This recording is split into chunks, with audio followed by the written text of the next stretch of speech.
we give you the one person who could play Victor Von Doom.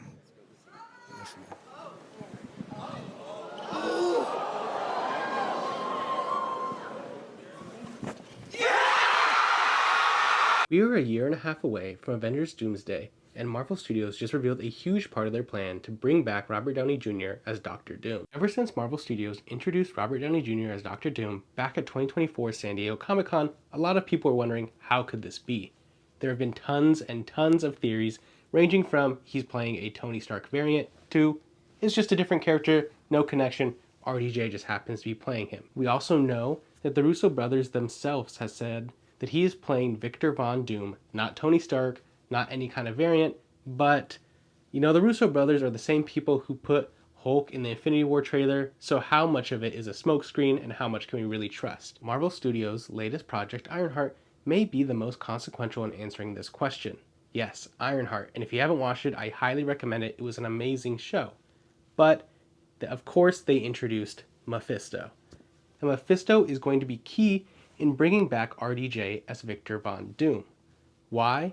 Because we saw that Mephisto can resurrect the dead, and while there's a lot of implications with that, including with Lady Death herself, the key is that he can resurrect the dead pending some kind of deal being made. And so I think Howard Stark made a deal, and that is how RDJ is going to come back as Victor Von Doom. Howard Stark was a visionary, but also a man haunted by war. He built weapons, he funded Black Oz, he saw the consequences of his own brilliance, not innovation, but destruction.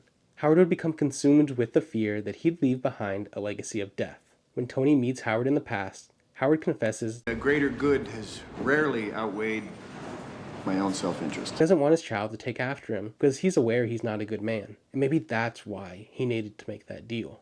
With his wife Maria pregnant with Tony, he panicked. What if the child of Stark was destined to become another warmonger? What if he grew up to carry the same curse? Howard couldn't live with that, so he made a deal. Just like in Ironheart, Mephisto appears under the guise of a benefactor. He offers Howard a simple exchange. Your son will be great, a genius.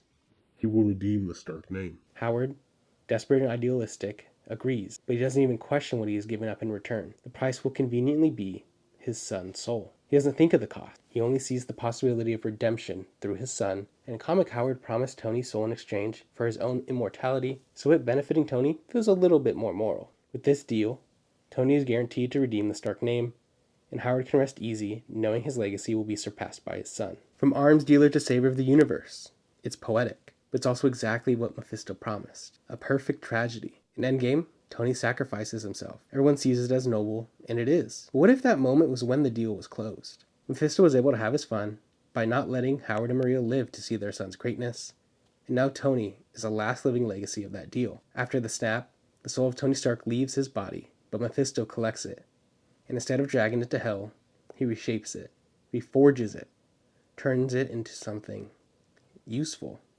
I think it is natural to want to grab your pitchforks right now and aim them at me and say that I am tarnishing Tony Stark's legacy by theorizing this way, because that means that Mephisto controlled everything that Tony did. But I want to take a step back, ask you to kind of be here with me. I want to say that Mephisto and Howard's deal was not that Tony Stark would become this great hero, but that he would just be better than Howard. And he could have done that solely by ending the weapons manufacturing at Stark Industries, and that would have been better. That would have saved the legacy.